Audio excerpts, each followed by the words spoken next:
Fala pessoal, sejam bem-vindos a mais um vídeo. Eu me chamo Felipe Udi, sou analista CNPI número 2434. No vídeo de hoje nós vamos falar sobre os resultados do primeiro TRI de 2023 da Kepler Weber, né? É uma empresa que está voando já os resultados há algum tempo.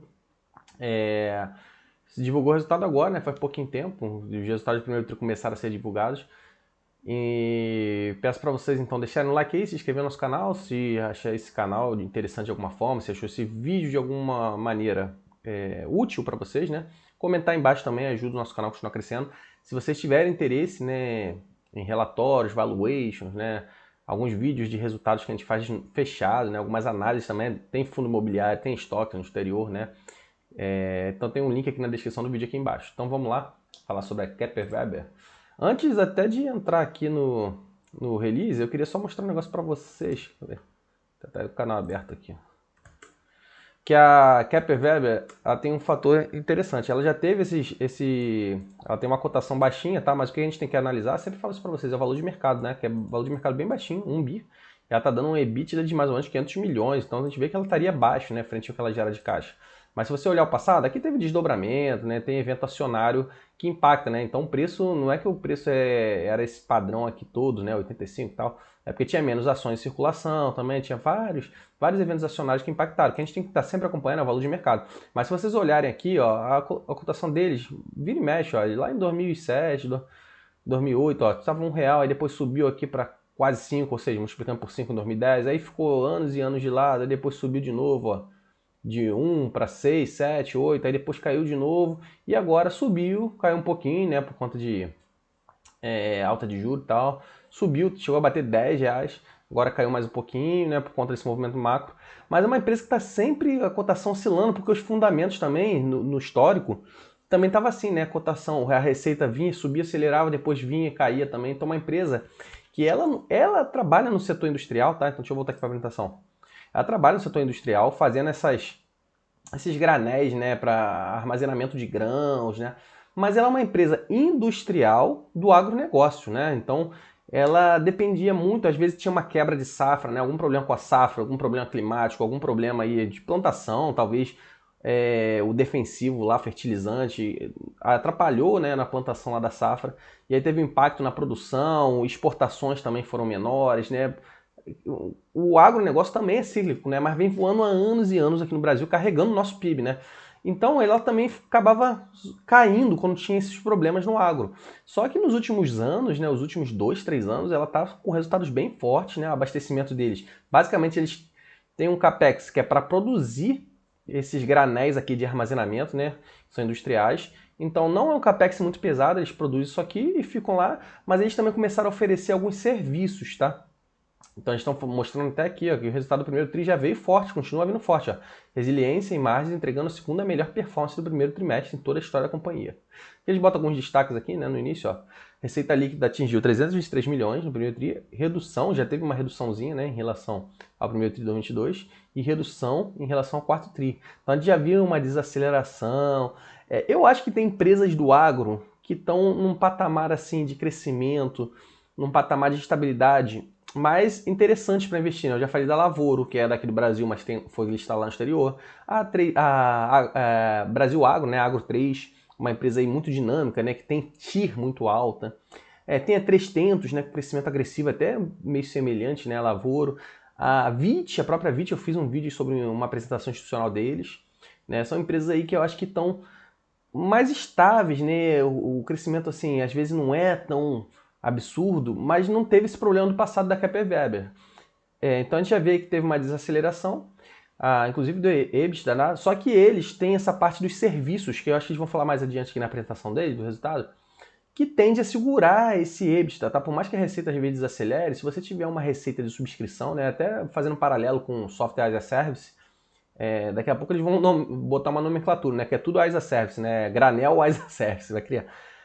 Isso aqui tende a segurar um pouquinho o EBITDA, né? Até a receita também. Mas a gente já viu que já sofreu um pouquinho, né? Mas mesmo assim, ó, o EBITDA positivo, né? 77 milhões no trimestre. Então se a gente fosse aí multiplicar por 4, vamos supor que a gente fosse anualizar, já ia chegar a quase 300 milhões. Mesmo assim ela estaria barata, tá? Mesmo reduzindo aí. Porque 300 milhões de EBITDA por um valor de mercado de 1 bi, né? 1,2 bi mais ou menos, caro, não.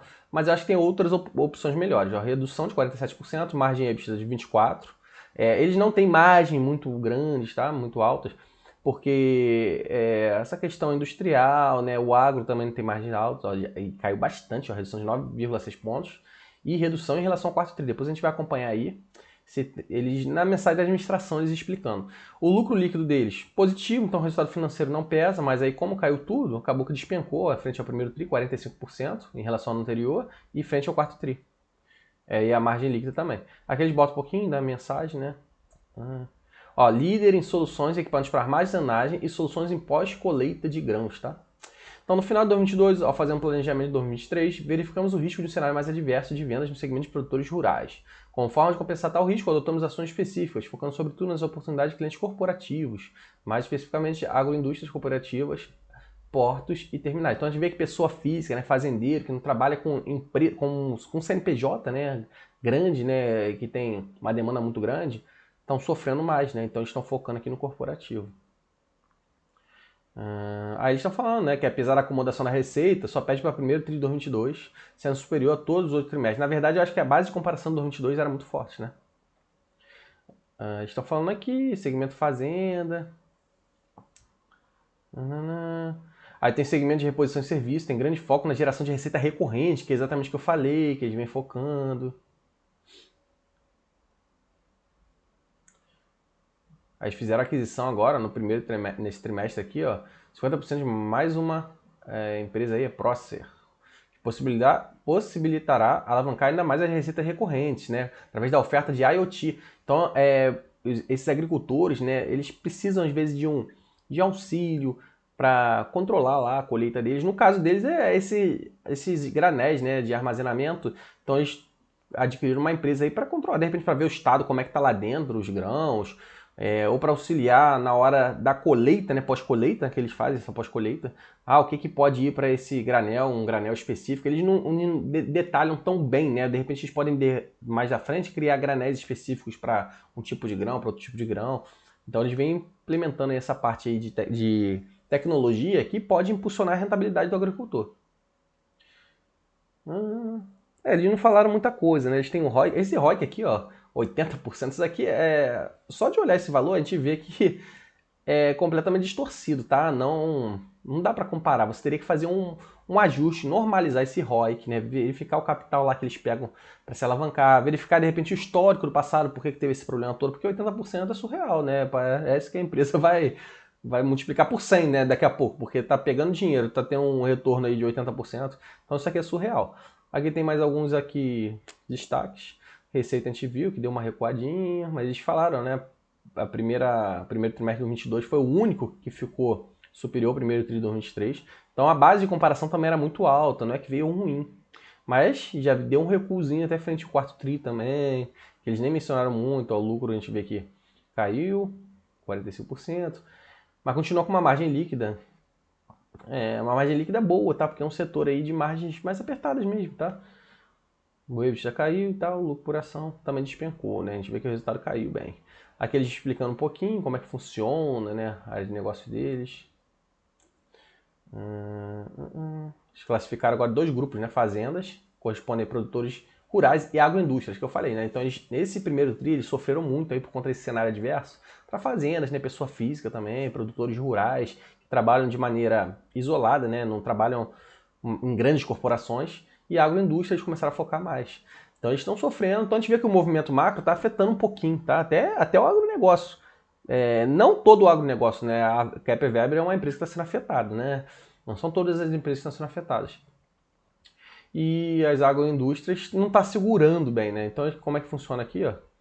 Eles têm aqui o período da pós-colheita, que eles mandam para a agroindústria e para as fazendas também. Então, a gente vê que a agroindústria tem muito mais granéis do que fazendas, né? Tem alguns negócios internacionais também.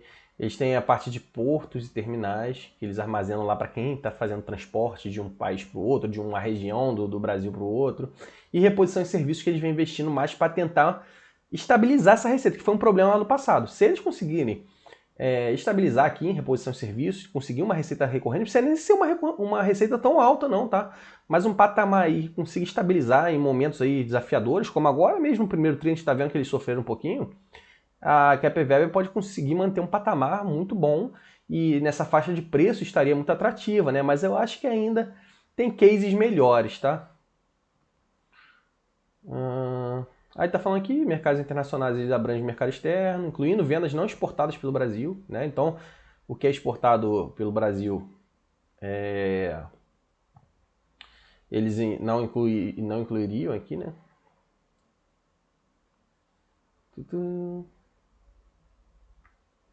Tiveram uma mudança aí. Um pouquinho, né? Falando como é que é a presença da Kepler Weber em toda a pós-colheita, tá? Eles têm aqui a parte de originação, né? Que tem a produção e colheita, então eles botam nesses granéis de armazenagem, né? Os fazendeiros também, eles já armazenam esses galpões aqui de armazenagem também, né? Quando não são esses granéis. Aí tem a logística que eles encaminham aí no porto, em terminais, para transporte através de ferrovias, através de barcos também, navios, né? A agroindústria, né? Que também utiliza aqui para ração, do seu pasto, né? Como um todo. E a exportação e o consumo, né? No caso aqui, quando é mercado interno, e exportação quando é mercado externo. E aí eles também têm um ciclo aqui, só deixa eu tirar o som aqui do... Pá. Computador aqui para não atrapalhar a apresentação, né? Tem o consumo aqui no mercado interno e exportação no mercado externo. E aí eles também englobando em um aplicativo digital para auxiliar em todo esse processo pós-colheita, né? Se tiver algum problema aqui, depois de levar lá para o porto, ou no armazenamento do porto, eles estão sempre acompanhando, ou então aqui para entregar lá para o pasto, né? Da agroindústria, no caso. Aqui eles destrincham um pouquinho sobre a receita líquida, porque teve redução, né? 93% do mercado interno, então quase tudo é mercado interno ainda, eles estão pequenininhos, mercado externo só 7%. Aumentaram 4 milhões a reposição de serviço, ó, 4,4 milhões, é bem pequenininho, tá? Reposição de serviço, então eles têm que aumentar essa reposição de serviço. De repente eles começarem a embutir tanto para o mercado externo como para o mercado interno. Acho que até para o mercado externo, mesmo sendo assim pequenininho, se eles conseguirem botar em uma reposição de serviço, como é em dólar, em euro, às vezes uma moeda forte, pode estabilizar a receita deles aqui no Brasil. Aí são muito maiores aqui, né? 323 milhões. Aqui eles até mostram aqui o patamar ó, do primeiro tri de 2023 foi inferior a todo o 2022, né? Mas foi superior aqui ao primeiro tri de 2021, foi superior ao segundo tri de 2021, mas aí, ó, do terceiro tri de 2021 até hoje, né, até em relação ao quarto tri, a gente viu que a Kepler Weber começou a acelerar aqui e agora no primeiro tri recuou forte, tá? Não foi um recuo pequenininho, né? Porque tem empresa que tem assim, uma queda, ou às vezes fica um pouquinho flat, bem próximo. Se tivesse aqui em 400 milhões, 450 de repente, a gente poderia considerar, mas foi um recuo bem forte, tá?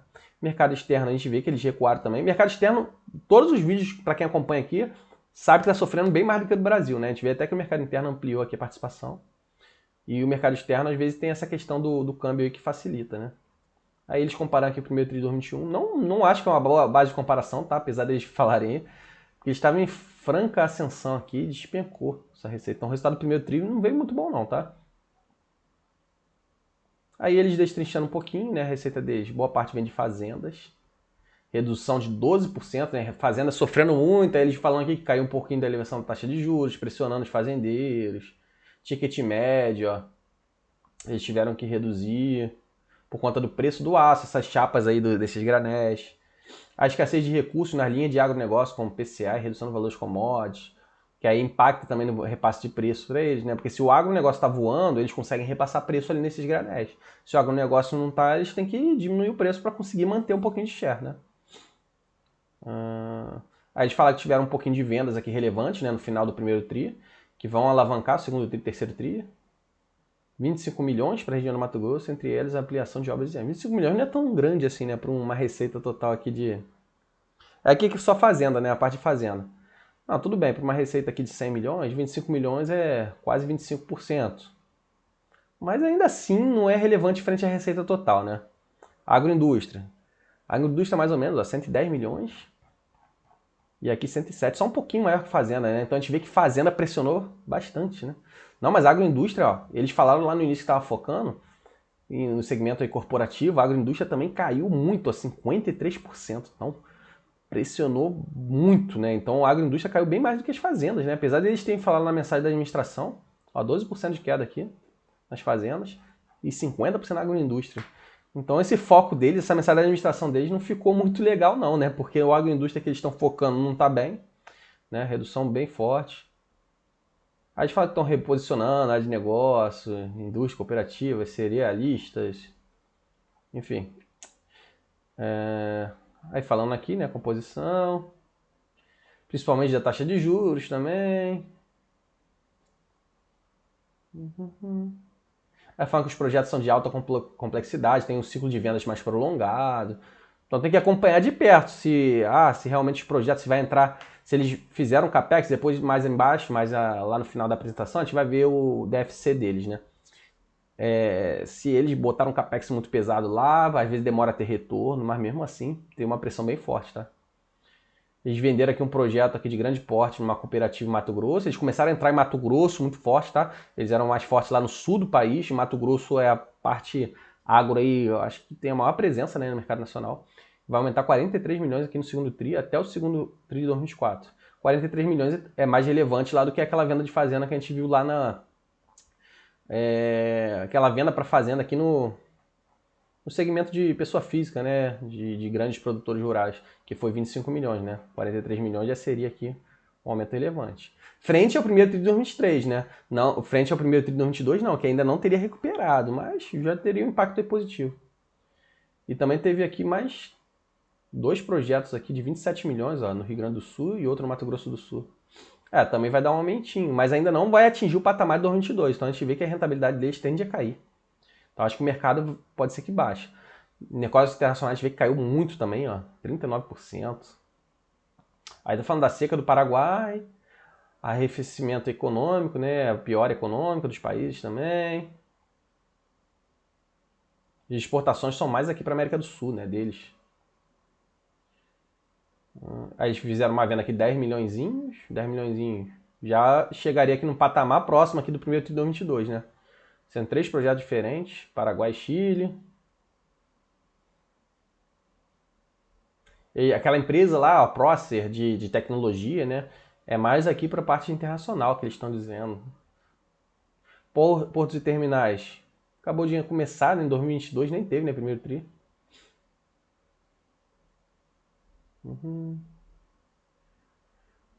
Próxima de zero, mas aqui porque foi não recorrente, né? Primeiro TRI de 2022, né? Aí teve uma receita maior que 31 milhões. E frente ao quarto TRI, só 6% de aumento.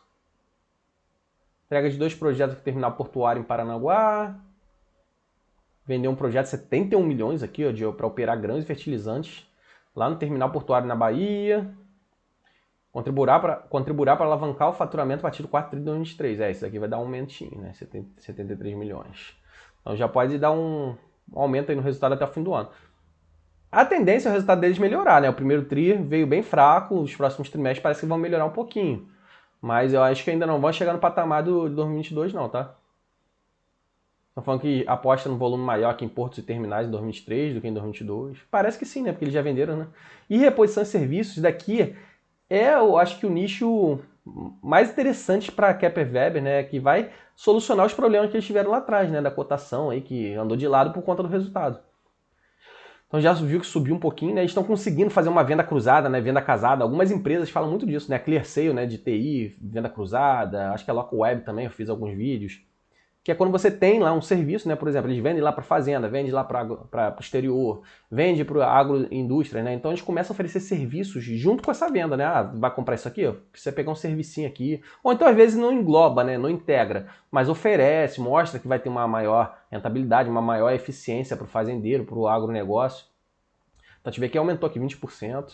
Frente ao quarto TRI de 2022, deu uma reduçãozinha aqui, né? Então isso aqui tem que acompanhar de perto. Estão querendo aumentar. Aqui a consolidação do centro de distribuição, máquinas selecionadoras de grãos, serviço especializado, treinamento, equipe engajada, sinergia comercial. Enfim. Aí, historicamente, o primeiro trimestre apresenta um volume menor. Realmente, né? A colheita começa lá do segundo trimestre em diante, né? Por isso que teve uma redução aqui em frente ao quarto TRI. Faz sentido, tá? Porque na época, no período daí de pós-colheita, né, vai ter máquina selecionadora de grãos, que a gente está falando, centro de distribuição aqui, não é isso? Tem mais alguma coisa? Aí tem treinamento, né, vai auxiliar lá, de repente, fazendeiro, Você tem uma equipe nova, um giro aí de funcionário, a gente treina essa equipe, né, para você não ter esse problema. Faz sentido, tá? Ó, ele tá falando um pouquinho da Prócer, comprou 50% e vai alavancar ainda mais, né? Serviço de assistência remota, IoT. Então tem um gasto operacional menor para a Kepler Weber também, né? O CPV a gente vê que aumentou, tá? Em relação à receita, porque a receita diminuiu. Mas eles conseguiram controlar também. É, porque investiram menos, né? Eles tiraram um pouquinho cada acelerador também, né? Basicamente vende materiais, ó, como eles tiveram menos demanda, menos grãos, né, guardados lá aqueles granéis de armazenagem, custo de transformação, um pouquinho de aumento, serviço, frete e outros custos aí são mais irrelevantes. É mais materiais e esses custos de transformações aqui que eles mudam, né, esses granéis de um lugar para o outro ou adaptam por conta desses produtos aí novos de tecnologia, enfim. Despesa comercial subiu um pouquinho aqui, percentualmente em relação à receita, mas é porque a receita caiu. Mas também subiu. Mas 2 milhões é pequeno. Geral administrativa subiu bastante, aqui percentualmente, mas também é pequeno. É mais o custo dos produtos vendidos, né? A margem bruta lá em cima que eles têm que alavancar. Aí tiveram aqui mais receita financeira, né, do que despesa financeira. Ó, 13 milhões de despesa financeira, 15 milhões de receita. Também não tem muito dinheiro em caixa. E o EBITDA a gente viu que caiu um pouquinho e tal. Não tem muita depreciação, amortização, porque também não tem muito capex. Tem um gráficozinho aqui, né? Fluxo de caixa deles, ó. Ó, combinações de negócio da Prócer, né? Que eles tiveram que tirar dinheiro. Ó, investimento aqui, capex, ó, bem pequenininho, 30 milhões. Financiou pouco também. Esse ROIC aqui é completamente distorcido, 80%. Isso aqui não dá para usar para comparação. O pessoal às vezes quer pegar um indicador isolado, inclusive para fundo imobiliário. Ah, não, o fundo imobiliário está com PVP abaixo de 0,8, abaixo de 0,3. Isso não quer dizer nada, tá? Às vezes fica um monte de imóvel lá encalhado, sem inquilino, sem fluxo de caixa. Então esse ROIC aqui é completamente distorcido, não dá para usar. Ainda mais o capex aqui baixo desse, né?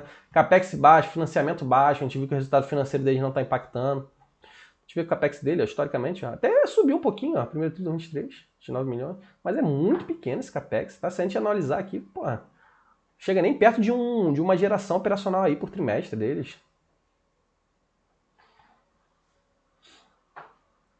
Então eles aumentaram aqui, ó, bastante a capacidade fabril, ó, o capex dele, alguns novos produtos. TI encolheu, né? Na verdade encolheu aqui porque eles aumentaram muito a capacidade fabril, né? Mas eles compraram aí a Prócer, né? De repente não está entrando aqui, porque a Prócer acaba que é uma empresa de TI, né? Não é bem investir em TI direto aqui, como está aqui, ó, 1 milhão em tecnologia da informação, mas é um investimento aí em TI também, né? Indiretamente. Tá dizendo, né? Capacidade produtiva, avanço nas instalações, né? Realmente é o que eles precisam, né? Para fornecer para os clientes, né? É a capacidade fabril, TI, bastante, reforma e legislação reduzido, né? Teve até um pouquinho aqui no primeiro de 2022. Novos produtos, essa receita recorrente agora, né? Dívida deles bem tranquilinha, cadê? Dívida negativa, né? Porque tem a dívida aqui de longo prazo, mas tem mais 318 milhões em caixa, 171 milhões de dívida, mais caixa do que dívida. Então é uma empresa que não é um problema por diluição de acionista, né? Inclusive eles compram um pouquinho. 2021 eles fizeram até uma redução de capital social, né? Redução de capital social, eu falei num vídeo desse, acho que foi da BR Properties, uma empresa aí que eu não gostei muito, que quando você vende ativo e devolve o dinheiro para os acionistas, né? Então você tem que abater lá do preço médio também, porque é como se estivesse recebendo dinheiro de volta. Aqui eles também não estavam com muito investimento em 2021, aí fizeram essa redução. Que em 2023 nada de distribuição ainda, não é uma empresa que paga dividendo para caramba. Ó, 2022 até acelerou aqui o dividendo, né? Porque eles têm um... Cadê que tá falando? Payout deles. Tem aqui, ó. Tem um payout aqui mais ou menos, ó, na faixa de 50% 2021, que ficou distorcido por conta dessa redução de capital, né?